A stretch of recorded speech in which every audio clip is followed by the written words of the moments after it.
Исәнмесез турыдан туры эфирда Татарстан хәбәрләре, студияда Айгөл Бәдретдинова бүген программада. Сез иң гүзәл кеше икәнсез. Сезне чын күңелдән халыкара укытучылар көне белән тәбрик итәм. Укытучылар көненә багышланган тантанадан Фәйрүзә Мәҗитова репортажы. Кисәтүдән башлап эштән кууга кадәр. Расслабились кондуктора.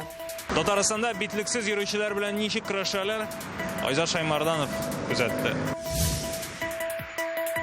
Татарстан телевидениесе легендасын соңгы юлга озаттылар. Аның тавышы, аның образы безнең белән һәрвакыт калачак. Илфат Абдрахманов белән хушлашу чарасыннан Айгөл Бәдретдинова. Бүген иң улы һәм матур бәйрәмнәрнең берсе укытучы көне. 5 октябрьдә аны дөньядагы йөзләгән илдә билгеләп үтәләр. Татарстанда мәгалимнәрнең саны 74 меңнән артык, 34 мең ярымы мәктәптә эшли, 20 меңе балалар бакчаларында, калганнары Көлия техникум югары уку йортларында. Үз эшенең осталары ел укытучыларын мәгариф илкүләм проекты җиңүчеләрен, алдынгы мәгалимнәрне бүген Казанда кытладылар. Президент Рөстәм Миңнеханов иң-иңнәргә дәүләт бүләкләре тапшырды. Халык укытучылары кемнәр ул? Мәгалимнәр алдында нинди бурычлар тора? Фәйрүзә Мәҗитова репортажында. Бу залга республиканың иң оста мөгаллимнәре җыелган. Аларны президент Рөстәм Миңнеханов шәхсән котлый. Сезне чын күңелдән халыкара укытучылар көне белән тәбрик итәм.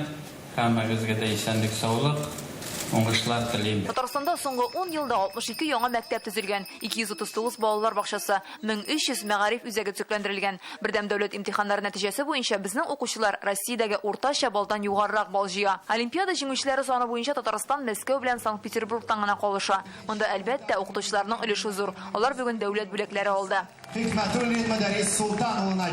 Халык укытучысы исеменә башкаланың 42нче мәктәбендә физик тәрбия бирүче Мөдәррис Хисмәтуллин лаек. Ул берничә буын балалар укытып чыгарган инде. Яңадан миңа каршыга чыксан, нинди специальность барырга, әйтерем, все-таки образование кешесе. Вакыт алга бара, без укытучылар ни в коем случае арка калырга тиеш түгел. Равилә Бикмөхәммәтова 42 ел Казанның радиомеханика көллиятендә эшли. Балалар янында яшәрәм ди. Үз эшемне бик яратам, аңсыз яши алмыйм, шуның өчен картаймыйм. Арчадан татар теле укытучысы Алсу Фәйзуллина кулында да чәчәк, күкрәгендә ат казанган укытучы медале. Үз һөнәреңне яратырга кирәк, балаларны яратырга кирәк. Төн йокыларын йокламыйча, көндә шушы хезмәткә үзеңне багышласаң, шушындый уңышларга ирешергә була. Быел республиканың 400-дән артык мөгаллиме республика грантлары ала. Иң яхшы укытучы, директор, тәрбияче, оста мөгаллимнәр. Үзләренең күңелләрен салып, үз эшләрен матур итеп башкаручы укытучыларыбызны котларга, хакимият җитәкчеләре, гомумән бөтен җәмәгатьчелек килгән һәм без сезнең барыгызны да бәйрәм белән тәбрик итәбез. Быел укытучылар көне беренче тапкыр пандемия шартларында билгеләп үтелә. Әлеге ел безгә укытучыны беркемдә, бернәрсәдә алыштыра алмавын күрсәтте. Фәйрүзә Мәҗитова, Илшат Мөхәммәтов, Яңа Гасыр каналы. Мөгаллимнәргә тәбрикләү сүзләрен президент үзенең Instagram битендә дә юллады. Ул бәйрәм видеоролигы урнаштыра. Анда укытучыларга рәхмәт сүзен балалар җиткерә. Приведет по дебрям знаний. Белем кыясының нигезенә сала остас жанын, бөтен көчен. Там, где трудно, он поможет. Все поймет и все простит. Юкка гына бу көн бирелмәгән. Башыябыз сезнең хезмәткә. Бүген президент Рөстәм Миңнеханов белән дәүләт киңәшчесе Минтимер Шәймиев күп телдә белем бирүче адымнар мәктәбендә булдылар һәм бу очраклы гына түгел. Әлеге мәктәпләр белем бирүнең яңа форматы булып санала. Ул белемнең никадәр сыйфатлы булуы мөгаллимнәрдән тора. Президент монда укытучылар белән очрашты. Сүз нәрсә турында бара? Рәмзилә Гафиятуллина.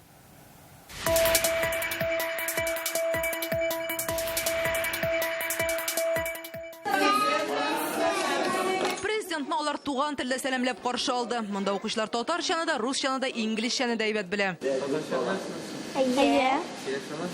Әйе. Татарлар мисыз татарча? Әйе.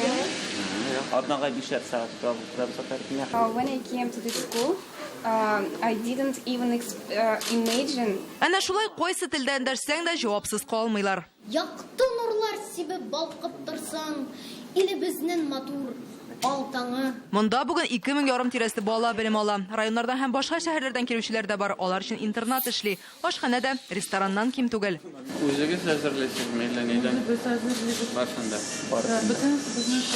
Укучылар да өйрәнеп үсә. Президент килгәндә дә печенье пешерәләр иде. Хозяйкалар бу.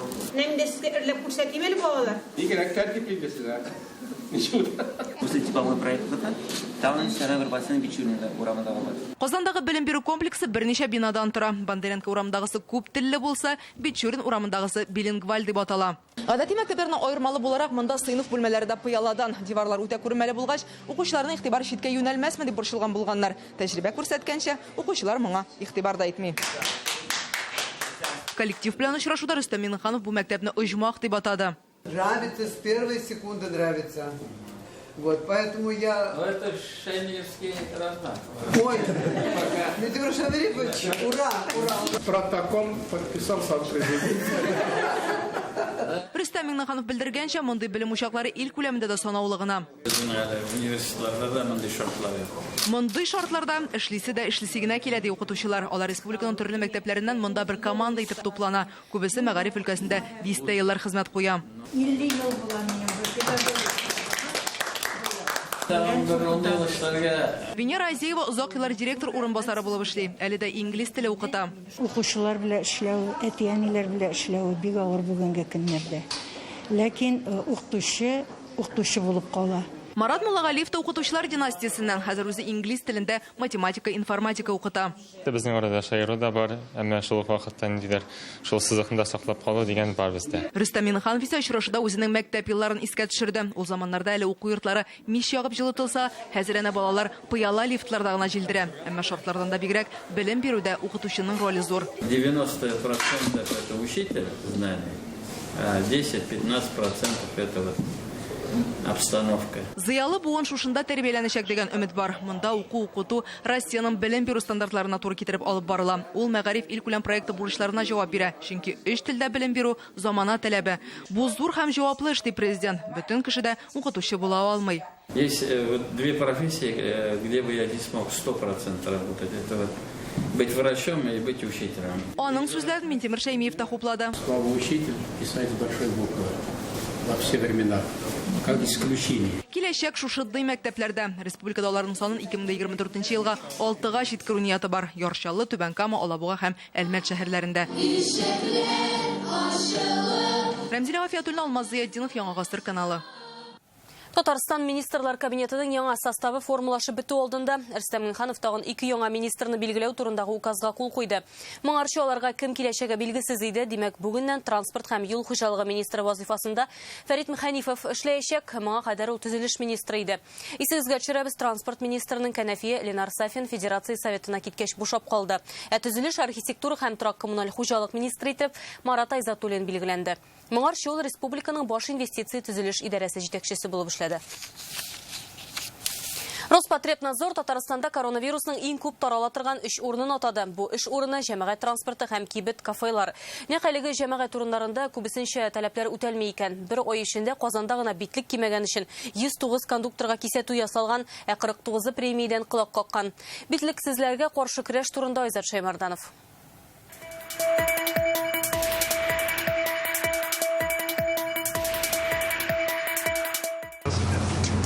Почему неправильно носите маску?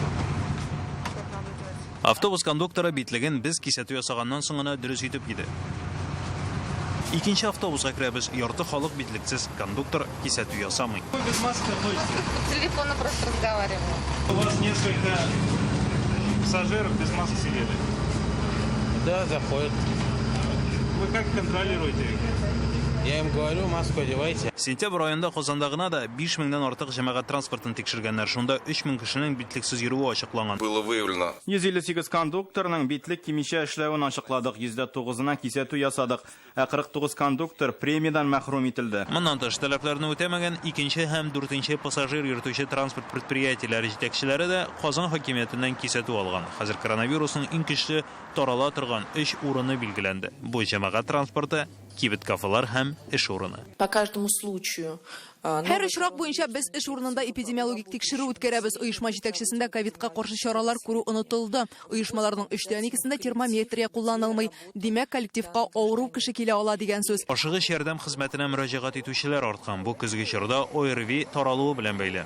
Мондый чорда грипптан вакцина кадату мөһим ди табиблар. Эш атна дәвамында метро станциясе һәм сәүдә челтәрләре янында барган бушлай вакциналаштыру тамамланган. Түбән Камада да ковид һәм үпкә ялкынсынуы белән авырып хастаханәгә салынучылар саны арткан. Госпитальдә ятаклар санын 137-гә җиткерергә мәҗбүр булганнар. Бу уңайдан шәһәр мэры халыкка мөрәҗәгать итте. Но для того, чтобы сохранить и дальше эту стабильность, мы должны соблюдать все принятые меры профилактики. Яршалыда исә тикшерүне көчәйттеләр. Атна саен 300-400 беркетмә төзелә. Шәһәр җитәкчеләре корона зәхмәте федераль трасса аша кермәгәе дип шөбһәләнә. Мы закрыться не можем, такой задачи себе не ставим. Без шәһәрне яба алмыйбыз. Халык күп җыела торган урыннарда профилактик чараларны арттырырга кирәк. Яршалыда хәзер йогышлы чирләр хастаханәсе, Тукай районы үзәк хастаханәсендә һәм 2нче хастаханәдә вакытлыча 2 госпиталь эшли. Вазгыять үзгәрсә, 5нче хастаханәне һәм сугыш ветераннары госпитален яңадан коронавирус белән авыручылар өчен бүлеп бирергә мөмкиннәр. Татарстанда бер ай эчендә 25 укытучыда коронавирус ачыкланган, ләкин бу читтән торып укытуга күчәргә сәбәп түгел ди Роспотребнадзор. Ойза Шаймарданов, Игорь Романов, Яңа Гасыр каналы. Бүген Татарстанда коронавирустан тагын 2 кеше вафат. 76 яшьлек ир-ат белән 77 яшьлек хатын-кызны үпкә ялкынсынуы белән Казанда һәм Яшел Үзәндә хастаханәгә салалар. Гомерләрен саклап калып булмый. Бу пандемия башланганнан бирле 81нче үлем очрагы дип хәбәр итә оператив штаб. Республикада соңгы тәүлектә тагын 27 кешегә ковид диагнозы куелган. Барысы да вирусны авыру кеше белән аралашып йоктыра. Россиядә соңгы тәүлектә коронавирус йоктыручылар 10 меңнән артты. Мондый сан соңгы тапкыр 12 майда теркәлгән була. Төбәкләр арасында иң күп очрак Мәскәүдә 3537 кеше, Ростов өлкәсендә 244, Түбән Новгород өлкәсендә 198. Татарстанның күршеләрендә дә коронавирус йоктыручылар арта. Самар өлкәсендә 111, Удмуртиядә 114 кеше. Башкортстан хакимияте исә янәдән үз изоляция режимына кайтырга тәкъдим итә. Бүген Ради Хабиров коронавирус пандемиясе белән бәйле махсус режимга үзгәрешләр кертү турындагы указга кул куйды. Түземлелеккә тест. Казанда килүче туристлар COVID-19-га анализ тапшырудагы авырлыклардан зарлана. Журналист тикшерүе нәрсәләрне ачыклады. Реальное время интернет газетасынан укыгыз. Бүген төнлә Татарстанда 2 градуска кадәр салкынайтырга мөмкин, кайбер фатирларга җылы әле һаман килеп җитмәгән. Әйтик, Казанда күп фатирлы 6 йорт һәм балалар бакчасы туңып утыра. Бу хакта бүген шәһәр мэриясендә узган эшлекле дүшәмбе киңәшмәсендә билгеле булды. Сәбәбе бу корылмаларны җылылык белән тәэмин итүче котельный хуҗаларының газ өчен әҗәте бар. Ростехнадзор таләпләрендә үтәмәгәннәр. Гәрчә башкалада ягу сезоны 21 сентябрьдә үк башланса да. В отношении собственника... Милли хуҗасының эше белән прокуратура кызыксында әҗәтләре барлыгын кышка әзерлек буенча республика штабына да хәбәр иттек. Төзелеш, архитектура һәм торак коммуналь хуҗалыгы министрлыгына шушы көннәрдә бу котельныйларны эшләтеп җибәрү һәм кулланучыларга җылылык бирү бурычы куелды. Ул Татарстан телевидениесе легендасы иде. Бүген Казанда республиканың атаклы дикторы күп еллар ТНВ каналында яңалыклар алып барган шәхес Илфат Абдрахманов белән хушлаштылар. Аның гомере ноябрьдә булачак туган көненә 1 ай кала әзелде. 59 яшендә. Шуның 33 елын ул телевидениегә багышлады. Тогры тамашачылары, хезмәттәшләре хатирәләре алдагы репортажда. Здравствуйте, в Казани 14 часов на ТНВ, время новостей. Аны бер кем белән чагыштырып та бу тапта булмый, үзенчәлекле тембр, матур сөйләм теле куелган тавыш. Аны гомере буе Татарстан левитаны дип йөртәләр. Ул дикторларның Совет чоры мәктәбен узган шәхес була. Телевидениегә 23 яшендә үк килә. Бик көчле тавышы һәм ул текст белән эшләгәндә дә, телевизор аша да аралашканда, безнең телевизор караучылар белән ул бик профессиональ булып эшләде. Чөнки андый тавышлар, андый кешеләр әлбәттә һәр вакыт аз. Цветущий сад войду. Один цветок сорву-ка. Илфат Абдрахманов яшәгән йорт ишек алдына аның соңгы юлга затырга хезмәттәшләре, дуслары, күршеләре, тамашачылары җыелды. Кечкенә чактан һаман менә шул күз алдында аның тавышы һаман менә колакта шыңлап тора. Үз фикерендә әйтә иде. Бик ачык кеше иде, балалар белән сөйләшә иде, безнең балаларында, бөтен күршеләр белән. Я всегда его смотрела.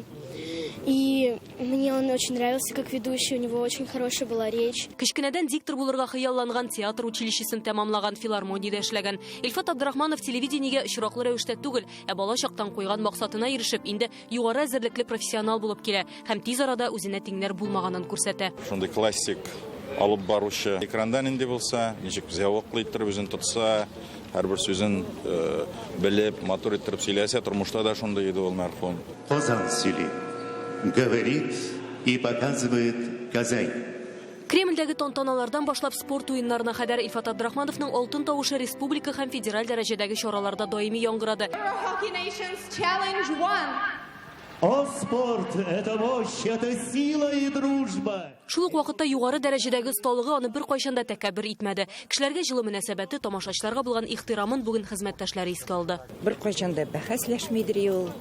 Аның шундый елмаеп җирү гел истә калыр инде. Шул хәтле якты, чиста, шул хәтле тыйнак милләтебезнең иң якты җәүһәрләренең берсе. Яңалыкларны текстны аладыр я, алдан ук алып, шуны коридор буйлап, быдыр-быдыр шуны яктап, укып, өйрәнеп, сүзнең мәгънәсен тәмен иченә күңеленә сеңдереп йөридер я. Шун татар зыялысы дип саныйм. Ул рус телендә эшләде, әмма дә ләкин ул татарча яхшы аралашты. Тагаевскую свалку в набережных Челнах закроют. Ул һәр яңалыкны йөрәге аша үткәрә, шуңа йөрәкләргә барып җитте дә. Кабинетка килеп керәдер бүлмәгә. Эшкә килгәндән категорически всех вас приветствую дип. Шундый күңелле күтәрә торган сүзләре бар яның. Категорически всех приветствую. Күңелендә ниләр генә булмасын, елмаюы тирә-юньне яктырта иде диләр. Җитәкче булсын ул, идән җыештыручы һәммәсенә бер дәрәҗәдә игътибарлы. Шул ук вакытта зыялы һәм юмор хисле. Раньше у нас лампы взрывались со страшной силой. И вот однажды я заканчиваю новости, и эти две лампы, которые взрывались, дождались того момента, когда я выйду в эфир прощаться. Они взрываются, я подпрыгиваю и говорю, вот под взрывы наших ламп мы с вами прощаемся.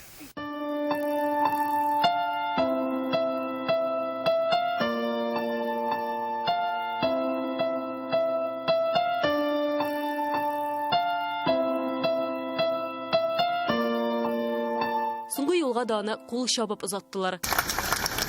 Айгөл Бәдретдин, Ринат Сафин, Яңа Гасыр каналы.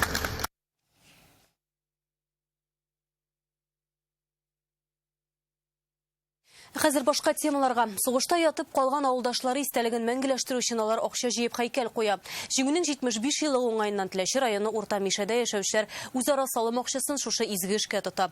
Аларга ярдәмгә эшмәкәрләр дә алына. Бу республикада үзара салым акчасын һәйкәл өчен тоткан сирәк һәм үрнәк мисалларның берсе.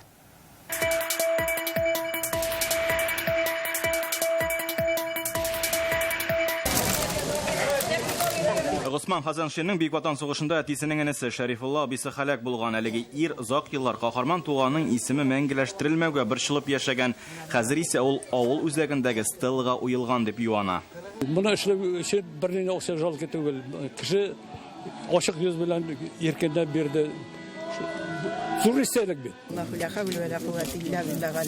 Һәйкәлне бер атна эчендә Саба районы Төбәк авылында яшәүче осталар өлгертә. Стеллада 129 геройның исеме мәңгеләштерелгән.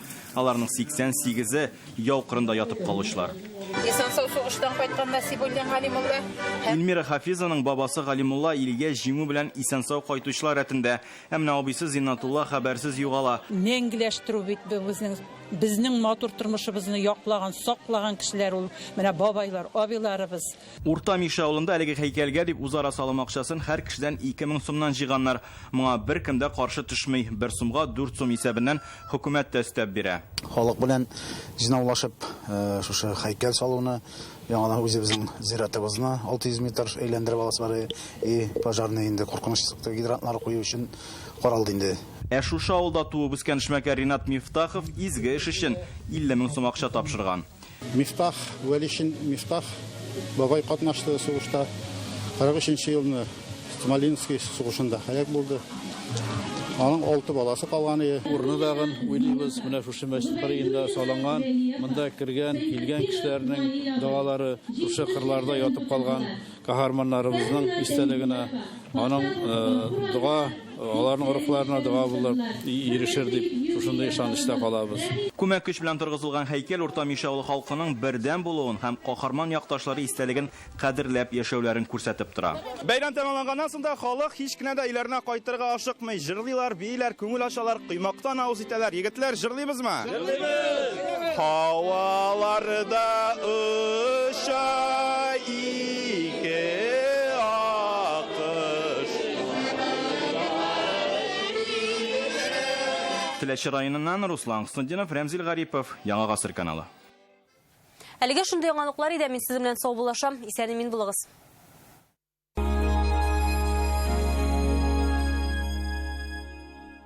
Бу китап ышанучан, сәйіррәк, шауқамлырак, бір қатлырак, шалырак кешеләр турында. Хикәячесе мин үзем һәм үзем генә дә түгел. 10-11 октябрь Кореев театрында озын-озак балачак премьерасы. Рәхим итегез. Алан Клиник. Лечение геморроя и трещин без операции. Сейчас правильно отдыхать у себя. Климат свой, родная среда, настоящий комфорт, все экологично. Все вопросы решат при мне лично. Медицина, бассейн, лечение подобрано. Здесь лучшие кадры персонала собраны. Телефон 386398. Здоровье и силы обратно привозим. Санатории компании Татнефть. Курс на здоровье. С 1 октября по 28 декабря акции для пенсионеров. Цена на путевку от 1630 рублей в сутки с лечением. Санаторий Ливадия, Казань.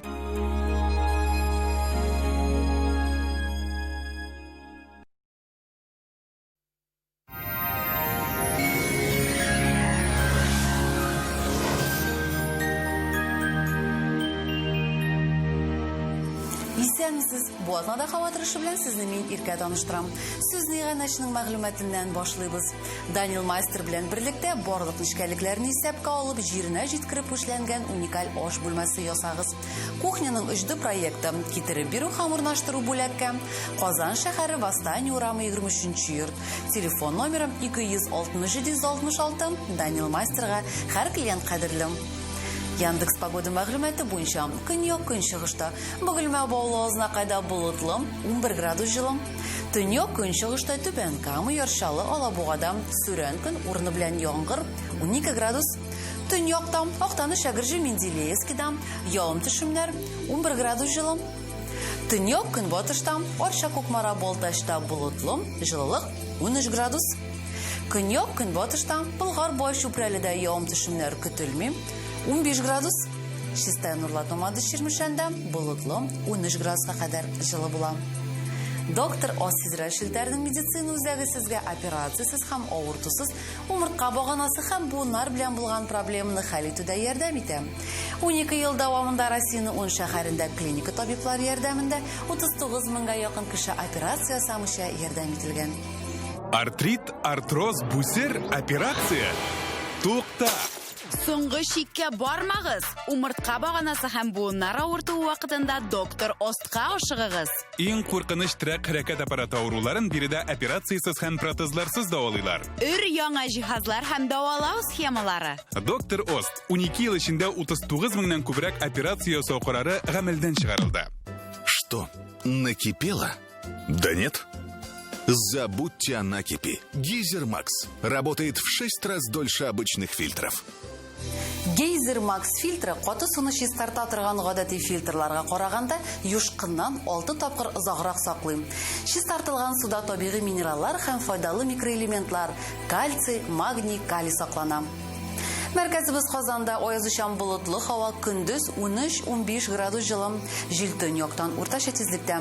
Атмосфера басыбы төркемеш баганасының 764 мм тәшкил итә. Һаваның чагыштырмача дымлылыгы 58%. Җирнең магнит кыры тыныч. Һава торыш турында әлегә менә шулай иде, исән-имин булыгыз.